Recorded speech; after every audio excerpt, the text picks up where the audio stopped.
İran prezidenti Məsud Pezeşkiyan Qərbi Azərbaycan əyalətinin mərkəzi Urmuş şəhərinə səfəri zamanı problemlərin həll yolu, Amerika və İsrailə qarşı mübarizənin metodu barədə çıxış edib, bununla bağlı yerli media məlumat yayıb. Əyalətin dini və etnik nümayəndələri ilə görüşən Pezeşkiyan onlardan məscidlərə əhəmiyyət vermələrini tövsiyə edib. Məscidlər xalqa xidmətin əsas mərkəzidir. Əgər məscidlərə diqqət yetirməyə, onların mərkəzliyi və din xadimlərinin köməyi ilə xalqın problemlərinin həllinə diqqət yetirilərsə, Amerika və İsrail heç bir qələt qıra bilməz. Qeyd edək ki, Pezeşkiyanın bu bəyanatı İranın keçmiş rəhbəri Ruhullah Xameneyinin fikrinin təkrarıdır. Xameyni məscid səngərdir, səngərləri qoruyun deyərək vətəndaşları mollaların rəhbərliyi altında məscidlərdə birləşdirməyə çağırmışdı. Cənab Pezeşkiyan, Urmiya gölünün bərpası layihəsi unudulmasın. Gölün illik su payının verilməsini diqqətdə saxlayın. Bunu Urmiyanın millət vəkili Salman Zakir Məsud Pezeşkiyanla görüşdə deyib. Bugün xalq sizin dövrünüzdə də Urmiya gölünün unudulacağından nigarandır. Gölün su payının qaytarılmasına çalışın ki, xalq arxayın olsun, Zakir əlavə edib. Qeyd edək ki, maksimum 33, minimum 15 milyard kubmetr su tutumu olan Urmi gölü quruyub və hazırda göldə yalnız 200 milyon kubmetrə yaxın su qalıb. 22 oktyabrda Urmiyada iş yerlərində təhlükəsizlik qüvvələri tərəfindən həbs edilən Azərbaycan Milli Hərəkatının 2 fəalı Əta Kərimi və Əmir İbrahimli məhkəmədə ittiham irəli sürüldükdən sonra dünən Kəşfiyyat İdarəsinin təcridxanasına geri köçürülüblər. Azərbaycanlı fəalların vəziyyətini öyrənmək üçün Urmiya İctimai və İnqilab Prokurorluğuna gedən ailə və qohumların məlumatına görə onlar yaxınları ilə görüşə bilməyiblər. Qeyd edək ki, Əta Kərimi 3-cü dərəcəli qaraciyər bilənməsi xəstəliyindən əziyyət çəkir. Digər milli fəal Əmir İbrahimli isə disk yırtığı səbəbindən tibbi nəzarət altındadır. Azərbaycanlı fəalların ailəsinin təkidinə baxmayaraq, zabitlər fəalın dərmanlarını çatdırmaqdan imtina ediblər. Ailə hətta dərmanları çatdırmaq üçün Kəşfiyyat İdarəsinə də gedib, lakin təhlükəsizlik qüvvələrinin təxribatı səbəbindən dərmanları çatdıra bilməyiblər. Həbslər zamanı təhlükəsizlik qüvvələri bu fəalların mobil telefonları və iş avadanlıqları, o cümlədən CCTV kameraları, modemlər, postkart oxucuları və s. kimi şəxsi əşyalarını götürüblər. Qeyd edək ki, Urmiyadakı yerli mənbələrin məlumatına görə son günlərdə Qərbi Azərbaycan əyalətində Kürd milis qrupları ilə əlaqəli elementlərin ictimai fəaliyyətləri ilə bağlı sosial mediada etiraz materialları dərc etdiklərinə görə ən azı 10 türk fəal həbs edilib və bəzi türk fəallarına bu məsələ ilə bağlı paylaşım etməyə davam edəcəkləri təqdirdə həbs olunacaqları barədə telefon zəngləri ilə hədə-qorxu gəlmir. Traktor əl-vəhdə oyunundan qayıdarkən ciddi qəzaya düşən traktor komandasının azarkeşi Rıza Dəstgiri özünə gəlib. Rıza Dəstgiri sevimli komandasını dəstəkləmək üçün stadiona gedib, lakin qayıdarkən ciddi qəza keçirərək komaya düşmüşdü. O, Vərziğanın Əmirabad kəndindəndir. Rıza Dəstgiri özünə gəldikdən sonra traktor azarkeşləri Assosiasiyanın rəhbəri Vahid Rəsulzadə onu xəstəxanada ziyarət edib və vəziyyəti ilə maraqlanıb. Ötən gün axşam saatlarında Sistan və Bəlucistan əyalətinin İran şəhər Xaş şəhərləri yolunda İran hərbçiləri şəxsi mini avtomobilinə atəş açıb. Bu haqda Bəluç fəallarının kampaniyası məlumat yayıb. Bildirilib ki, atəş nəticəsində 26 yaşlı Həmid Dəhmirdə mülki şəxs hadisə yerindəcə həlak olub. Rəsmi məlumatda onun dayan əmrinə tabe olmadığına görə güllələndiyi bildirilib. Qeyd edək ki, 2024-cü ildə hökumət qüvvələrinin açdığı atəş nəticəsində 122 Bəluç həlak olub, 114 Bəluç isə yaralanıb. Öldürülənlər arasında 14 uşaq, 8 qadın, yaralılar arasında isə 8 uşaq və 7 qadının adı var. Hilmənd şəhərindəki Milk sərhəd keçid məntəqəsində 2 yaşlı Bəluç qadınının bir əsgər tərəfindən döyülməsi və təhqir edilməsi ilə bağlı video və xəbərlərin yayımlanmasından sonra Bəlucistanda ictimai rəy dərindən sarsılıb. Videoda əsgərin 70 yaşında 2 qadını təpik və təhqiramiz ifadələrlə hücum etdiyi və onları yerə yıxdığı, hadisə yerində olan digər qüvvələrin isə zorakılığın qarşısını almaq üçün reaksiya vermədiyi görsənir. Məlumata görə 2 bəluc qadın əsas ehtiyaclarını ödəmək məqsədi ilə satmaq üçün 1,5 litrlik benzin şüşəsi daşıyırdılar. Lakin bu onların hərbiçilər tərəfindən döyülməsinə və alçaldılmasına gətirib çıxarıb. Bu videonun yayımlanması sosial mediada qəzəb və ikrah dalğasına səbəb olub. Hadisədən sonra atmosferi sakitləşdirmək üçün əsgərlərdən birinin üzr istəməsinin videosu yayıldı. Lakin Bəluç mənbələri videonun təhlükəsizlik orqanları ilə əlaqəli şəkildə qeydə alındığını və məqsədinin qurbanları sakitləşdirmək deyil, əksinə ictimai rəyi yayındırmaq olduğunu bildirir. Cari ilin 6 ay ərzində 1.450.000 xarici mühacir ölkədən qovulub və bir qədər mühacirin də yaxın gələcəkdə ölkədən çıxarılması planlaşdırılıb. Bunu İran Daxili İşlər Nazirliyinin Xarici Vətəndaşlar və İmiqrantlarla İşlər Mərkəzinin rəhbəri Nadir Yarəhmədi deyib.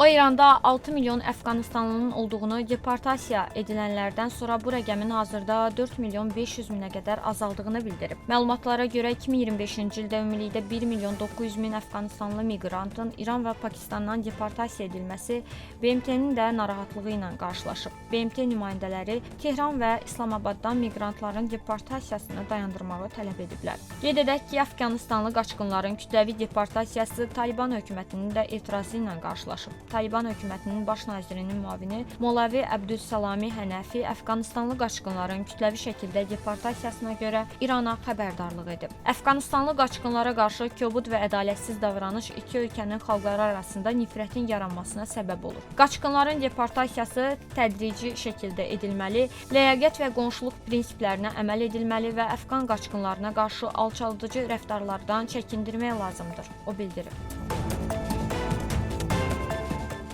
İranın Xuzistan əyalətinin Karun şəhərində ad günü münasibətilə şənlik mərasimi keçirən 18 kişi və qadın həbs edilib. Bu haqda Karun şəhərinin prokuroru Məhəmməd Əmin Azərnuş bildirib. O, saxlanılanların mərasimində İslami qaydaları pozduqlarını, kişi və qadınların bir yerdə əyləndiklərini və spirtli içkidən istifadə etdiklərini deyib. Azərnuş saxlanılanlar barəsində cinayət işinin açıldığını söyləyib. Buraxılışımız davam edir. Milli Məclisin sədri Sahibə Qafarova Cenevrədə Ermənistanlı həmkarı Alen Simonyanla görüşündən danışıb. Parlamentin bugün keçirilən iclasında Sahibə Qafarova deyib ki, görüş parlamentlərarası ittifaq çərçivəsində 3-cü görüşdür. Oktyabrın 21-də Cenevrədə Ermənistan parlamentinin sədri Alen Simonyanla görüşümüz oldu. Bu parlamentlərarası ittifaq çərçivəsində 3-cü görüş idi. Görüşdə Vaşinqton samitində əldə olunmuş razılıqların və münasibətlərin normallaşması üçün görülən tədbirlərin əhəmiyyəti vurğulandı. Konstruktiv dialoqun davam etdirilməsinin vacibliyi qeyd edildi, deyə Sahibə Qafarova bildirib. Qeyd edək ki, oktyabrın 21-də Cenevrədə Azərbaycan Milli Məclisinin sədri Sahibə Qafarova və Ermənistan parlamentinin spikeri Alen Simonyan arasında görüş keçirilib. Ermənistan və Azərbaycan sülh bağlayıb və indi münasibətlərin tam normallaşdırılması üçün səy göstərir. Bu fikirləri Ermənistanın Xarici İşlər Naziri Ararat Mirzoyan Fransada keçirilən 4-cü feminist diplomatiyası üzrə Nazirlər Konfransı çərçivəsində panel müzakirəsində bildirib. Artıq hamıya məlumdur ki, biz Azərbaycanla sülh qurmuşuq. İndi hər iki ölkə münasibətlərin tam normallaşdırılması üçün daha çox səy göstərir. Beləliklə, rəsmi sazişlərin imzalanması və konkret həllərin hazırlanması istiqamətində hökumətin səyləri ilə yanaşı, cəmiyyətlərin barışmasına da böyük zərurət var, deyə o qeyd edib. Azərbaycan vasitəsilə Ermənistana yüklərin daşınmasına qoyulan məhdudiyyətin aradan qaldırılması qərarı çox mühüm addımdır. Bunu Avropa İttifaqı Şurasının keçmiş prezidenti Charles Michel deyib. O qeyd edib ki, bir neçə ay və ya il əvvəl belə bir vəziyyəti təsəvvür etmək çətin idi. Amma bugün bu qərar artıq qəbul olunub. Bu, real və konkret bir faktdır. Mən başa düşürəm ki, bugün də hələ müəyyən çətinliklər və həssas məqamlar var və biz bunun fərqində olmalıyıq. Lakin belə qərarların qəbul edilməsi fikrimcə ümidverici bir siqnaldır. Arzum budur ki, qarşıdakı aylarda hər iki tərəf bu istiqamətdə əlavə səylər göstərərək sülh yolunu geri dönməz etsin. Xatırladaq ki, oktyabrın 21-də Qazaxstanda dövlət səfərində olarkən Azərbaycan prezidenti İlham Əliyev Ermənistana yük tranziti ilə bağlı işğal dövründən bəri mövcud olan bütün məhdudiyyətlərin aradan qaldırıldığını deyib. Dövlət başçısı ilk belə tranzit yükün Qazaxstan taxılının Ermənistana daşınması olduğunu deyib. Dünya gündəmi ilə davam edirik. Amerika prezidenti Donald Trump həm Rusiyadan, həm də Ukraynadan məyus olub. O, sülhə kifayət qədər marağın olmadığına inanır. Bunu Ağ Evin mətbuat katibi Karoline Leavitt mətbuat konfransında bildirib. O, Trumpın uzun müddətdir ki, münaqişədə hər iki tərəfdən məyus olduğunu deyib. O, həmişə yaxşı bir sülh razılaşmasının əldə edilməsi üçün hər iki tərəfin maraqlı olmalı olduğunu deyir. Leavitt əlavə edir. NATO missiyasının Litvadakı qırıcı təyyarələri Rusiya aerokosmik qüvvələrinə məxsus təyyarələrin ölkənin hava məkanını pozması səbəbindən samaya qaldırılıb. Bu barədə Litvanın Müdafiə Nazirliyinin mətbuat xidməti məlumat yayıb.